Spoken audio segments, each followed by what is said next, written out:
সালাতে দোয়া কবুল হয়। সালাতে দোয়া কবুলের তিন জায়গা। একটা হচ্ছে তাকবীরে তাহরিমার পরে আমরা সানা পড়ি না, আমরা তো একটা পড়ি।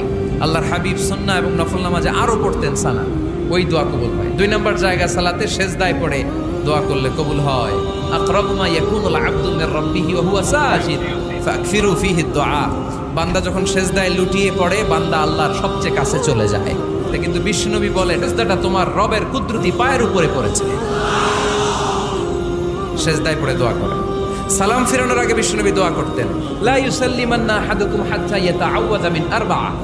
আল্লাহর হাবিব বললেন, চার জিনিস থেকে পানাহানা আছে আমার কোন উম্মত যেন সালাম না ফিরায়। তারা যেন পড়ে আল্লাহুম্মা ইন্নী আউযু বিকা মিন আযাবিল কবর, আউযু বিকা মিন আযাবি জাহান্নাম, আউযু বিকা মিন ফিতনাতিল মাহইয়া ওয়াল মামাত, আউযু বিকা মিন ফিতনাতিল মাসিহিদ দাজ্জাল। আল্লাহ কবরের আযাব থেকে বাঁচাও, আল্লাহ জাহান্নামের আগুন থেকে বাঁচাও, আল্লাহ জীবন মরণ